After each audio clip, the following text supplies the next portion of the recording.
Three little pigs. மூன்று சிறிய பன்றிகள். Three little pigs was sent out into the world by their mother to learn. Three little pigs.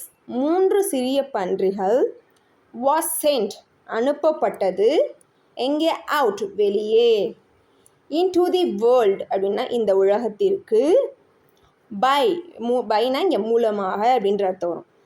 மூலமான யார் மூலமாக? their mother அவர்களுடைய அம்மா. எதற்காக? to learn அதாவது மூன்று சிறிய பன்றிகள் தங்கள் தாயின் மூலமாக கற்பதற்காக இந்த உலகத்திற்கு அனுப்பப்பட்டது.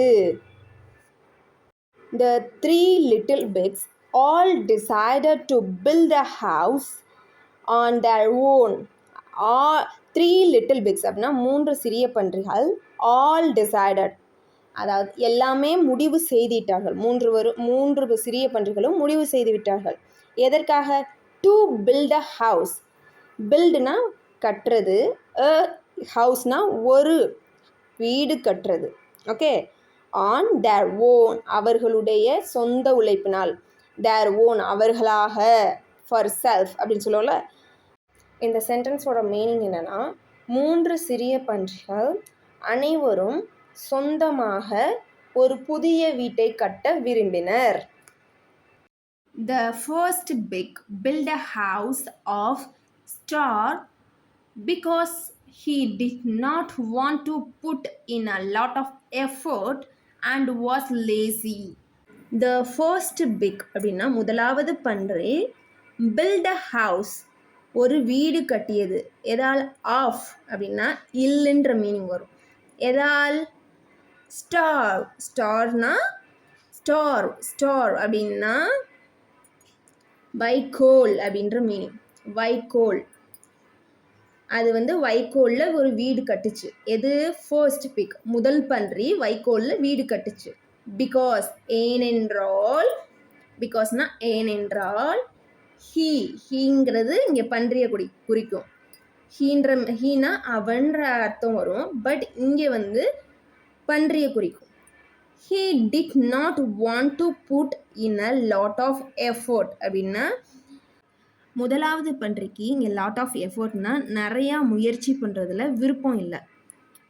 ஸோ அது மட்டும் இல்லாமல் அது கொஞ்சம் லேசி, வாஸ் லேசி அப்படின்னு கொடுத்துருக்காங்க. அண்ட் வாஸ் லேசி அப்படின்னா அது கொஞ்சம் சோம்பேறி. ஃபர்ஸ்ட் பிக் கொஞ்சம் சோம்பேறி. அது லாட் ஆஃப் எஃபோர்ட்னா முயற்சி, நிறையா முயற்சி போட விரும்பலை. ஸோ இந்த சென்டென்ஸோட meaning, the first pig built a house of straw because he did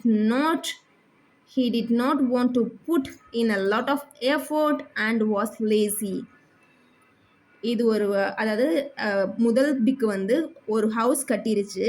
எதை வச்சு கட்டிச்சுன்னா வைக்கோலை வச்சு கட்டிருச்சு. அதுக்கு நிறையா எஃபோர்ட் முயற்சி போட விரும்பலை. அது மட்டும் இல்லாமல் இது மற்றும் கொஞ்சம் சோம்பேறியான big. The second pig was a little lazy, less than first pig. அதாவது முதலாவது பன்றியை விட கொஞ்சம் குறைவான சோம்பேறி உடையது தான் இந்த செகண்ட் பிக், ரெண்டாவது பிக்குன்னு சொல்கிறாங்க. And he made a house of stick. இது குச்சியை வச்சு, he made அப்படின்னாக்க குச்சியை வச்சு வீடு கட்டியது அப்படின்னு சொல்கிறாங்க. The third pig was hard working and he put in lot of effort and built a house of bricks and stones. அதாவது இங்கே என்ன சொல்கிறாங்கன்னா, the third pig மூணாவது பன்றி was hard working, அது ரொம்ப உழைப்பாளியாக இருந்து கொண்டிருந்தது. and he put lot of effort, அது நிறையா முயற்சி போட்டுச்சு. and build a house, அது வீடு கட்டியது. of எதால்? bricks and stone. bricks அப்படின்னா செங்கற்கள், brick அப்படின்னா செங்கற்கள், and stoneனா கற்கள். செங்கற்களாலையும் கல்லாலையும் மூன்றாவது பன்றி வீடு கட்டியது. One day a wolf came to attack them.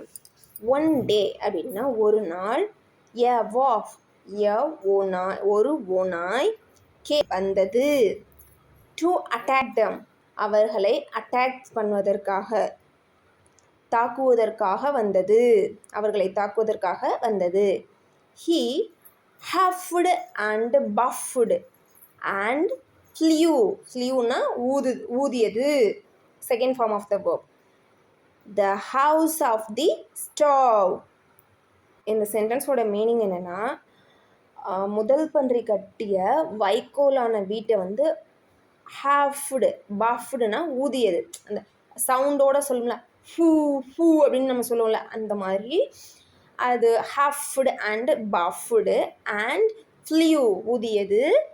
House of star. And then he then huffed and puffed and flew the house of stick. ரெண்டாவது பன்றி கட்டிய வீட்டையும் வந்து அதே மாதிரி செஞ்சிருச்சு, ஊதியே.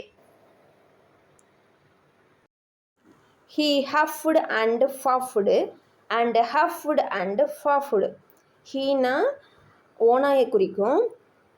இது வந்து ஹஃப்டு ஃபஃப்டு செஞ்சுட்டே இருக்குது. தேர்ட் ஒன்று, அதாவது மூணாவது பன்றி கட்டுச்சில்ல அந்த வீட்டை.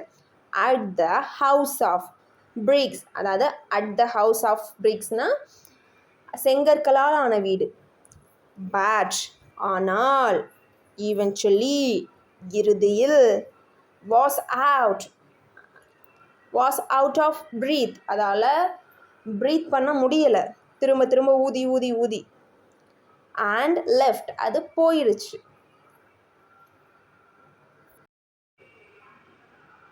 மாரல் ஆஃப் தட் ஸ்டோரி என்னென்னா, always work hard and it will pay of.